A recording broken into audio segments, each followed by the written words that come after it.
The House of Wisdom was a major intellectual center during the Islamic Golden Age. The House of Wisdom was founded by Caliph Harun al-Rashid and culminated under his son al-Ma'mun, who is credited with its formal institution. Al-Ma'mun is also credited with bringing many well-known scholars to share information, ideas, and culture in the House of Wisdom. Based in Baghdad from the 9th to 13th centuries, many learned scholars, including those of Jewish or Christian background, were part of this research and educational institute.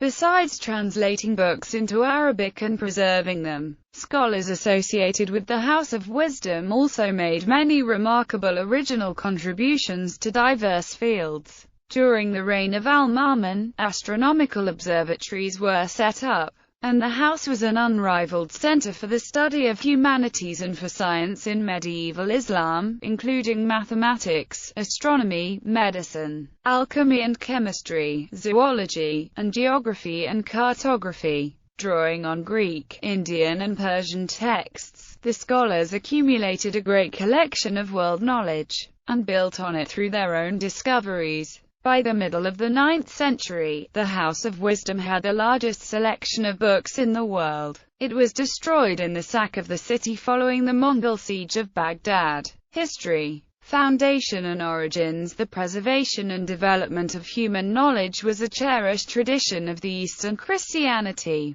Throughout the 4th to 7th centuries, scholarly work in the Greek and Syriac languages was either newly initiated, or carried on from the Hellenistic period. Centers of learning and of transmission of classical wisdom included colleges such as the School of Nisibis and later the School of Edessa, and the renowned Hospital and Medical Academy of Jungdashipur. Libraries included the Library of Alexandria and the Imperial Library of Constantinople, and other centers of translation and learning functioned at Merv, Salonika, Nishapur and Ctesiphon, situated just south of what was later to become Baghdad. Through the Umayyad era, founded by Caliph Muawiyah I, during the reign of Caliph al-Ma'mun, he starts to gather a collection of books in Damascus. He then formed a library that were referred by the name of Bayt al-Hikma, books written in Greek, Latin, and Persian in the fields of medicine, alchemy, physics, mathematics, astrology and other disciplines were also collected and translated by Muslim scholars at that time. Remarkably, the Umayyads also appropriated paper-making techniques from the Chinese and joined many ancient intellectual centers under their rule, and employed Christian and Persian scholars to both translate works into Arabic, and to develop new knowledge. These were fundamental elements that contributed directly to the flourishing of scholarship in the Arab world. In 750, the Abbasid dynasty replaced the Umayyad as the ruling dynasty of the Islamic Empire, and, in 762, the Caliph al-Mansur built Baghdad and made it his capital, instead of the old Damascus. Baghdad's location and cosmopolitan population made the perfect location for a stable commercial and intellectual center. The Abbasid dynasty had a strong Persian bent, and adopted many practices from the Sasanian Empire, among those, that of translating foreign works, except that now texts were translated into Arabic. For this purpose, al-Mansur founded a palace library, modeled after the Sasanian imperial library, and provided economic and political support to the intellectuals working there. He also invited delegations of scholars from India and other places to share their knowledge of mathematics and astronomy with the young Abbasid court. In the Abbasid Empire, many foreign works were translated into Arabic from Greek, Chinese, Sanskrit, Persian and Syriac. The translation movement gained great momentum during the reign of Caliph al-Rashid, who, like his predecessor, was personally interested in scholarship and poetry. Originally the texts concerned mainly medicine, mathematics and astronomy, but other disciplines, especially philosophy, soon followed.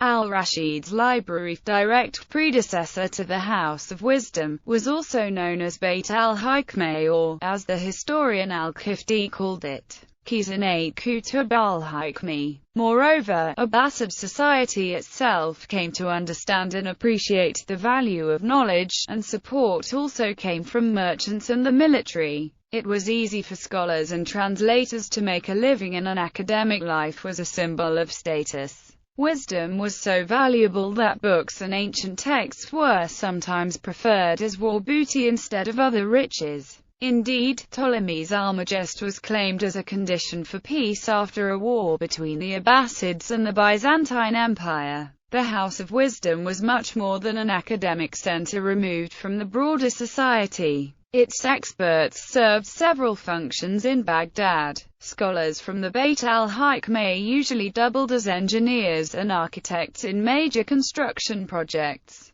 They kept accurate official calendars and were public servants. They were also frequently medics and consultants. Al-Ma'mun was personally involved in the daily life of the House of Wisdom, regularly visiting its scholars and inquiring about their activities. He would also participate in and arbitrate academic debates. Furthermore, he would often organize groups of sages from the Bayt al-Hikma into major research projects to satisfy his own intellectual needs. For example, he commissioned the mapping of the world, the confirmation of data from the Almagest, and the deduction of the real size of the Earth. He also promoted Egyptology and participated himself in excavations of the pyramids of Giza. Following his predecessors, al-Ma'mun would send expeditions of scholars from the House of Wisdom to collect texts from foreign lands. In fact, one of the directors of the house was sent to Constantinople with this purpose. During this time, Salih ibn Harun, a Persian poet and astrologer, was the chief librarian of the Bayt al-Hikma. Hunayn ibn Ishaq, an Assyrian Nestorian Christian physician and scientist, was the most productive translator, producing 116 works for the Arabs. As sheikh of the translators, he was placed in charge of the translation work by the Caliph. The Sabian Thabit ibn Qurra also translated great works by Apollonius, Archimedes, Euclid and Ptolemy. Translations of this era were superior to earlier ones, since the new Abbasid scientific tradition required better and better translations, and the emphasis was many times put in incorporating new ideas to the ancient works being translated.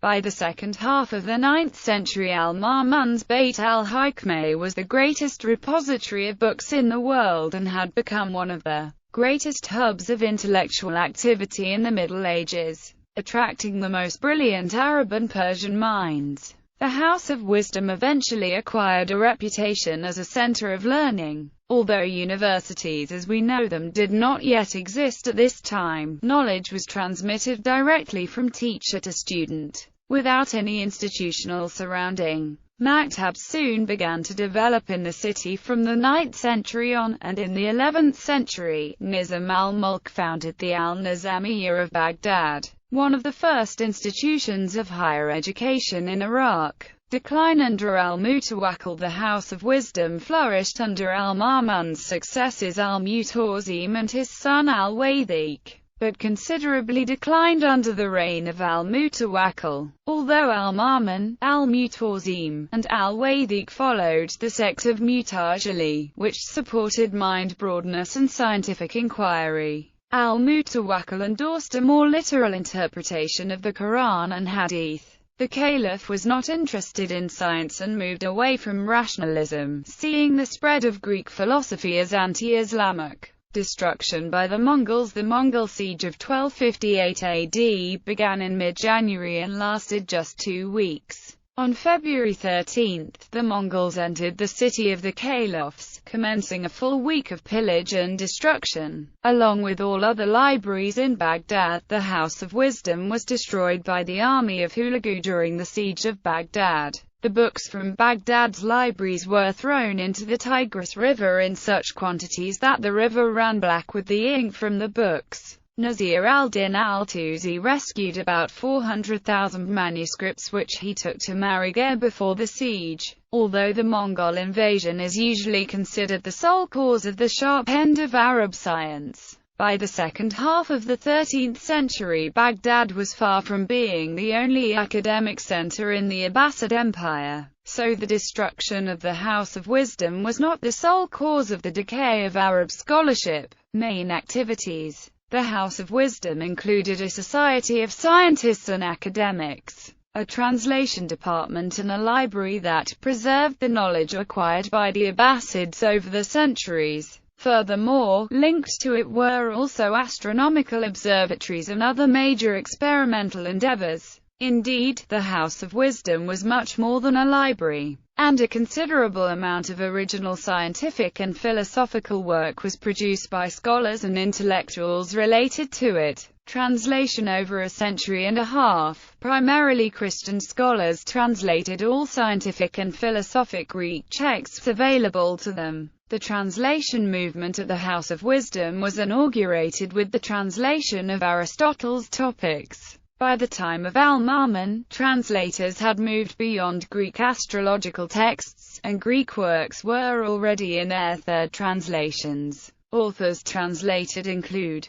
Pythagoras, Plato, Aristotle, Hippocrates, Euclid, Plotinus, Galen, Sushruta, Karakar, Aryabhata and Brahmagupta. Furthermore, new discoveries motivated revised translations and commentary, correcting or adding to the work of ancient authors. In many cases, names and terminology were changed. A prime example of this is the title of Ptolemy's Almagest, which is an Arabic modification of the original name of the work, Megal Syntaxis. Original contributions. Besides translation and commentary of earlier works, scholars at the Bayt al-Hikma produced important original research. For example, famous mathematician al-Khwarizmi worked in al-Ma'mun's House of Wisdom and is famous for his contributions to the development of algebra. He is also known for his book Kitab al-Jabr, in which he develops a number of algorithms.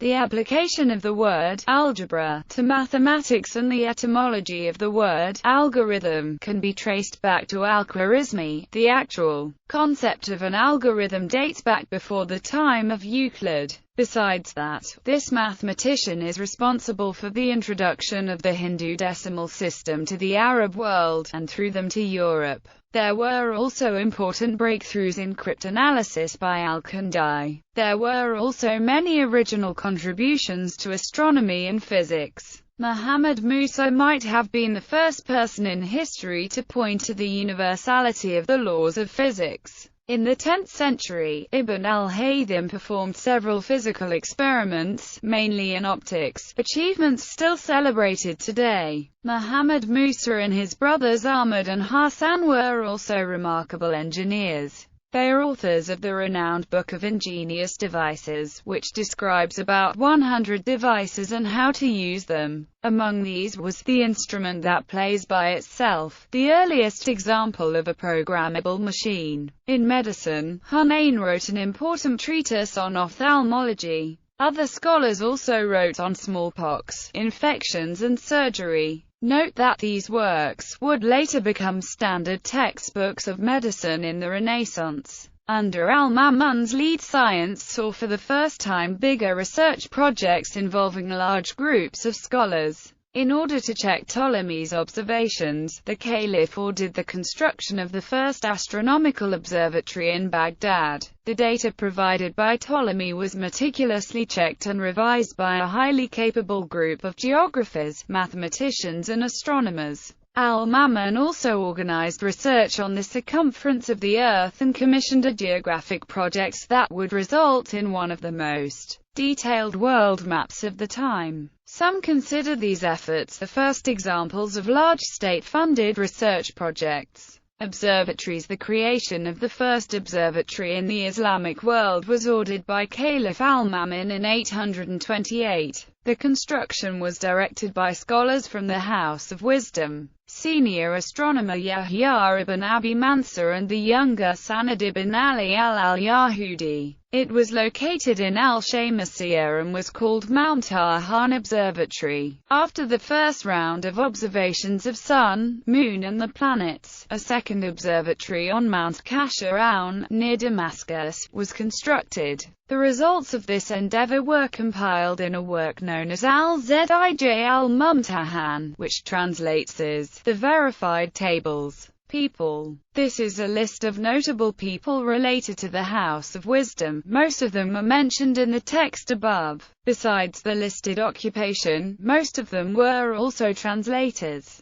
Sal ibn Harun, chief librarian. Hunayn ibn Ishaq, physician. Yaqub ibn Ishaq al-Kandai, philosopher and polymath. Muhammad ibn Musa al-Khwarizmi, mathematician. The Banu Musa brothers, engineers and mathematicians. Sind ibn Ali, astronomer. Abu Uthman, usually known as al-Jahiz, writer and biologist. Al-Jazari, physicist and engineer. Other houses of wisdom. Some other places have also been called House of Wisdom, and should not be confused with Baghdad's Bayt al-Hikma. In Cairo, al-Hikma, the House of Wisdom, was another name of the House of Knowledge, founded by the Fatimid Caliph al-Hakim by Amr Allah in 1004. There is a research institute in Baghdad called Bayt al-Hikma after the Abbasid-era research center. While the complex includes a 13th-century madrasa, it is not the same building as the medieval Bayt al-Hikma. It was damaged during the 2003 invasion of Iraq. 33 degrees 20 minutes 32 seconds north, 44 degrees 23:01 E, 33.3423 degrees north, 44.3836 degrees east, 33.3423, 44.3836.